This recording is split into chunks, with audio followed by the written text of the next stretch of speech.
Thank you very much. Your Excellency and Co-Chair, Dr.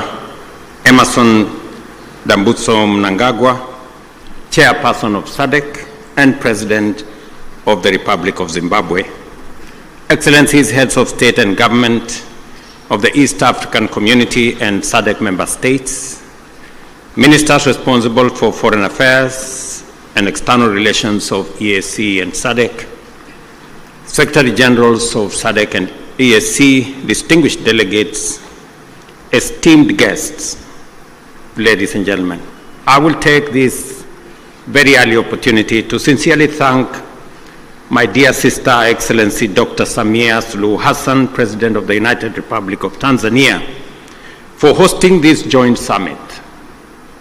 After extensive consultations, when I requested her to host this summit, without hesitation, she offered these excellent facilities for us to engage in this exercise. My dear sister, thank you very much. We're truly grateful.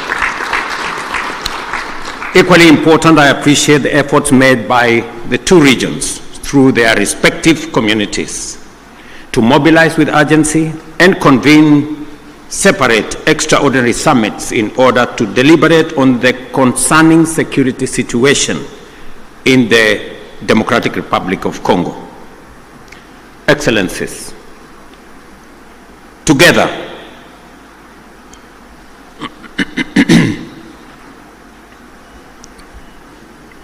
we find ourselves standing face to face with a grave and protracted security, diplomatic, and humanitarian crisis in DRC, a situation that demands our immediate, collective, and sustained attention.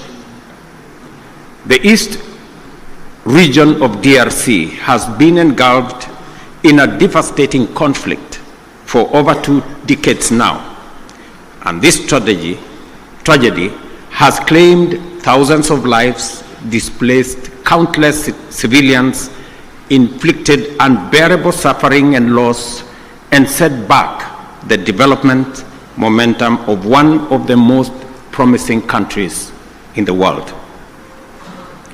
The recent escalation of hostilities in Goma and the surrounding areas is a stark reminder of the increasing fragility the situation presents, and that only collective action to facilitate a negotiated solution will offer relief. Today, we join together in order to reiterate our calls to the parties to this tragic conflict to immediately cease hostilities and take positive action to allow meaningful dialogue aimed at restoration of stability. Specifically, we stand together to call on all parties to actualize the ceasefire, and specifically on the M23 to hold further advancement and the armed forces of DRC to cease all retaliatory measures. An immediate ceasefire is the only way by which we can create necessary conditions for constructive dialogue and implementation of a comprehensive peace agreement. As members of the African Union and United Nations, we stand bound by fundamental principles of respect for the territorial integrity and sovereignty of nations and the principle of good neighborliness. These twin principles are the surest safeguards for the realization of peaceful coexistence. Equally, as responsible members of the international community are bound by the obligation to ensure the safety of diplomatic assets, civilians, and personnel, as well as peacekeepers within our countries. The wanton disregard for the sanctity of life, diplomatic missions, and peacekeeping, and peacekeepers as well, is not only a brazen demonstration of lawless and unprincipled pursuit of violent harm and destruction, it is a grave affront to the rules-based international order. Excellencies, our presence here underscores our consensus that the time for action is now.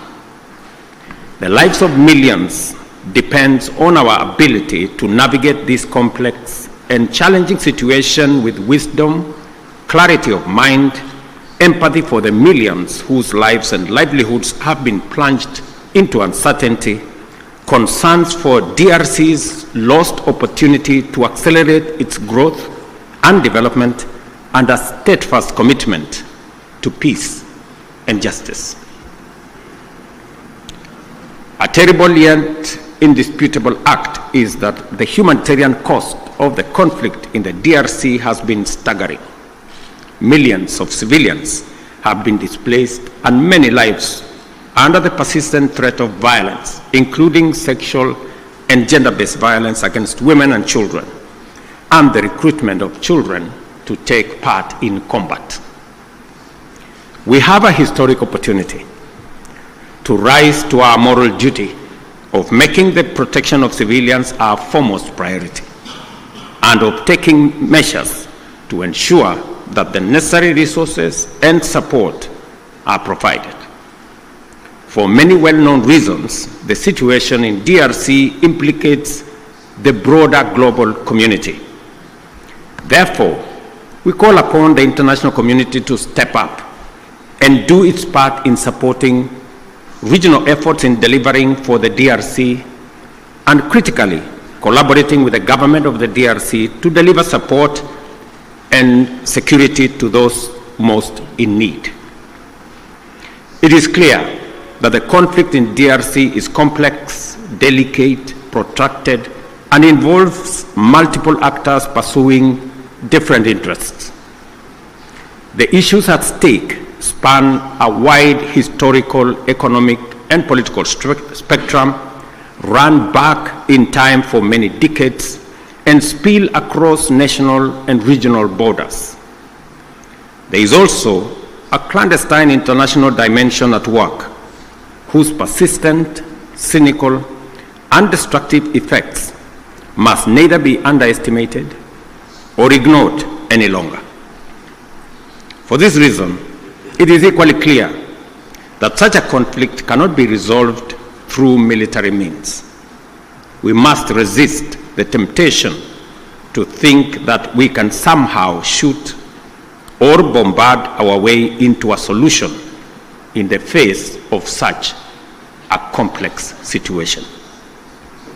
Instead, we have to agree that only a comprehensive diplomatic approach, one that addresses the root causes of the crisis, secures the historical integrity and territorial integrity of DRC, and affirms the sovereignty of its people and their aspirations for freedom, justice, and development.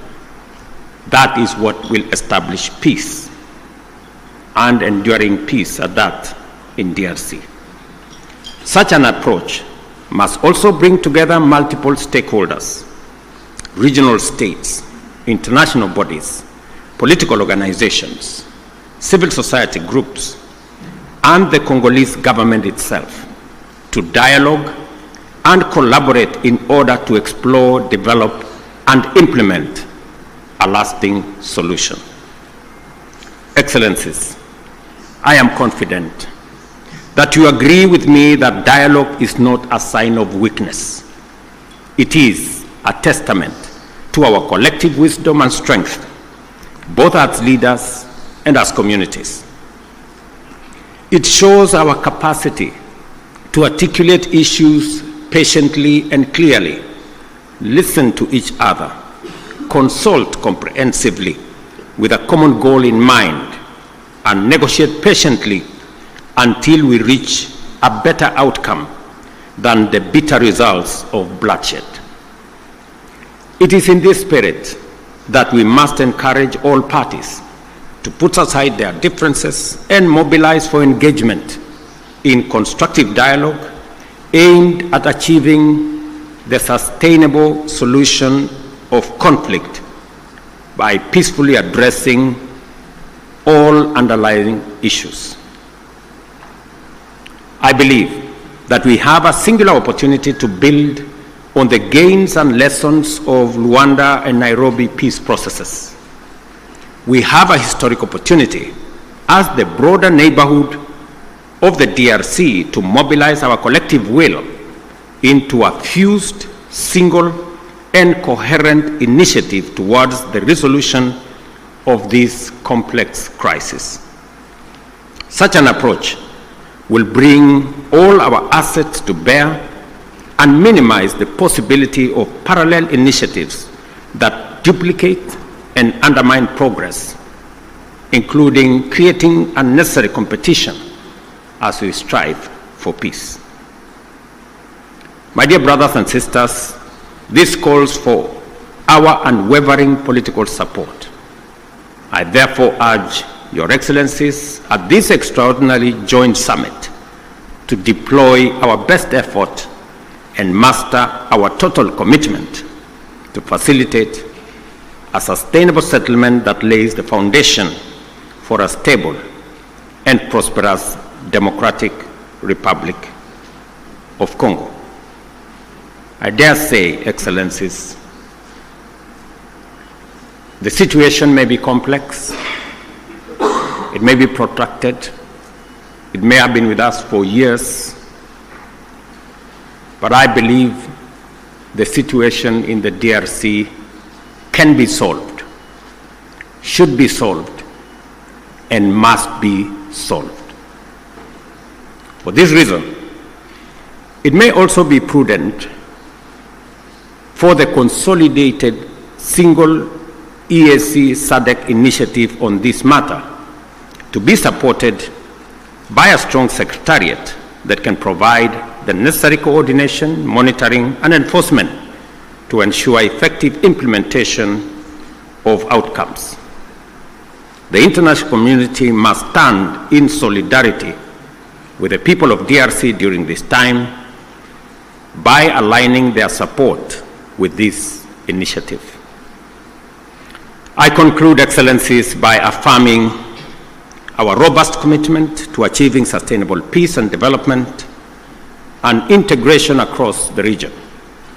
The security of DRC is essential not only for the stability of the country, but also to the prosperity and cohesion of the entire EAC and SADC. We call upon all parties to prioritize dialogue, cooperation, and above all, the protection of civilian lives. I thank you once again for being able to be here on this very important mission. It is a historic mission because for the first time, two regional economic blocs come together as a testament of the seriousness of the challenge we face, but also underscoring our commitment to provide leadership to resolve this issue. Thank you very much. May the Almighty God bless all of you and bless our region. Asanteni sana, merci beaucoup, Mayor Brigato. Thank you very much.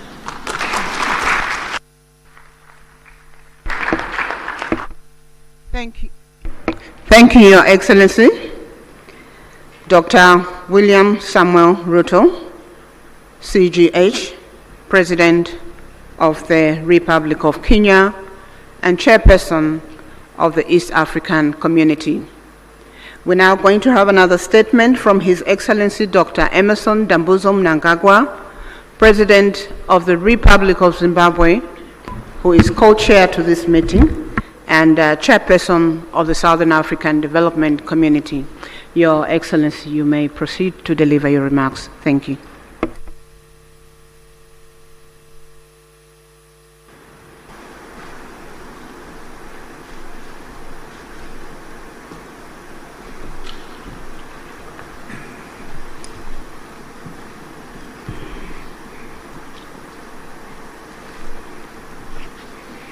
Your Excellency, Mr. William Ruto, President of the Republic of Kenya and Chairperson of the East African Community and co-chair of this summit. Your Excellency, Dr. Samia Hassan, President of the United Republic of Tanzania and Chairperson of the Organ on Politics, Defense and Security Cooperation. Your Excellencies, Heads of State and Government from our regional bodies, Honorable Ministers who are here, the Sadc Executive Secretary, His Excellency Elias Magosi, the EAC Secretary General, His Excellency Mrs. Veronica Ndua, comrades and friends. It is my distinct honor and privilege to make these remarks of welcome to this historic gathering. Firstly, may I express heartfelt gratitude to you, my dear sister and colleague, Your Excellency, President Dr. Samia Hassan, along with the government and people of the United Republic of Tanzania, for the warm welcome and gracious hospitality extended to my delegation since our arrival in this beautiful city of Dar es Salaam. In the same spirit, I also extend sincere appreciation to my dear brother, Your Excellency, President William Ruto, for your astute leadership for the East African community and for agreeing to meet at short notice. Equally, our respective secretariats, senior officials and Council of Ministers are commended for their diligent work in preparation for this joint summit. Your efforts have laid a solid foundation for our discussions today. Allow me, on behalf of Sadc, the government of the Republic of Zimbabwe, and indeed on my own behalf, to once again convey heartfelt condolences and deepest sympathies to the member states and families of the brave peacekeepers who lost their lives in the service of the people of DRC and indeed the cause of peace.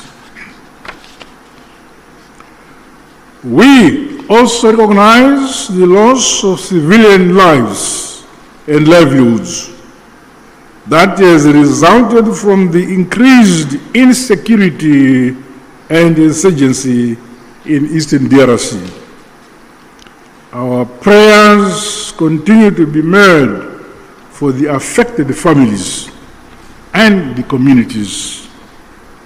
Your Excellencies, this historic summit of our two regional blocs is testament to our shared commitment to the founding values of the African Union. Such joint initiatives must see us scale up bold and decisive actions to silence the guns on our continent, but most immediately implement lasting solutions to the escalating conflict and humanitarian crisis in the Eastern DRC.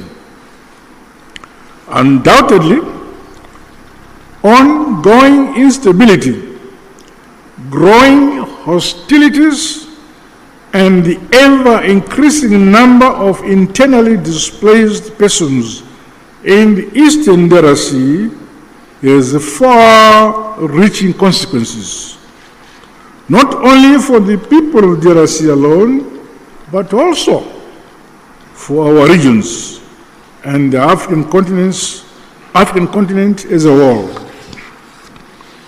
The unity, solidarity, and unbreakable bonds of the peoples of the continent must stand the test of such trying times as we face.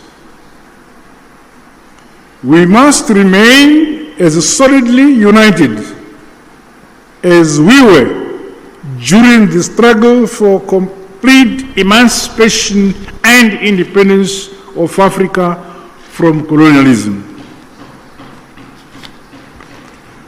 We thus have a duty and a collective responsibility to comprehensively, frankly, tackle and address the various challenges that are impending the realization of peace and security for the people of Eastern DRC.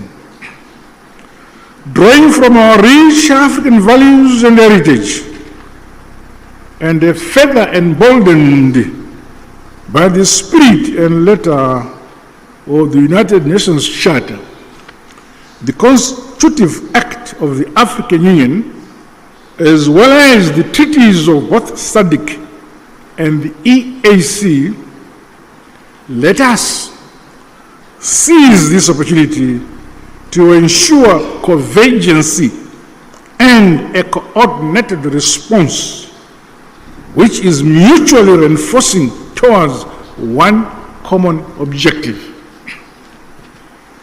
I thus challenge all of us to approach the agenda before us with openness, honesty, flexibility, and commitment to building a lasting peace for Mother Africa.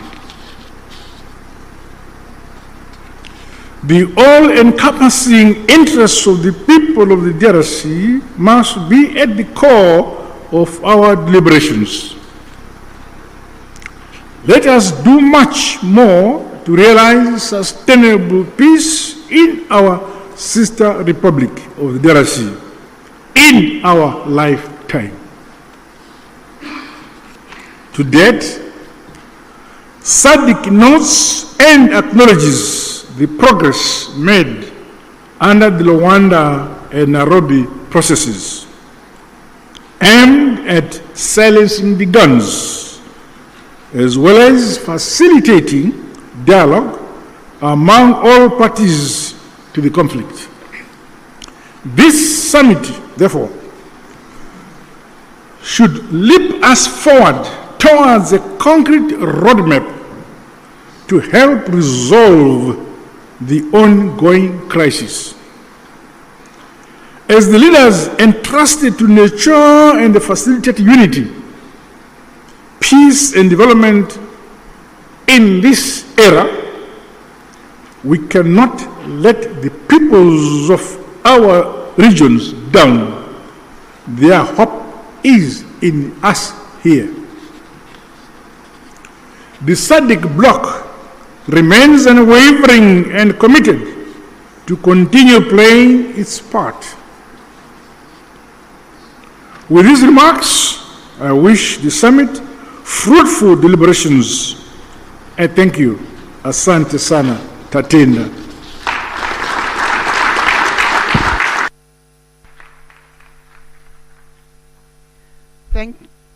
Thank you, Your Excellency, Dr. Emerson Dambuzo Mnangagwa, President of the Republic of Zimbabwe and Chairperson of the Southern African Development Community.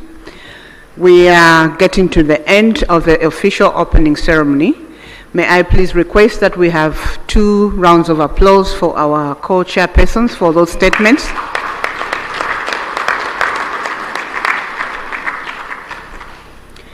Thank you. This marks the end of the official opening ceremony, which was open to the media and the invited guests. At this point, we'll allow the members of the press to be excused and leave the room so that we allow their excellencies to deliberate on the agenda. The meeting participation is 1+5. Again, we will request delegations that were invited to the official opening, but who are outside the 5 configuration to be excused. As the media is exiting,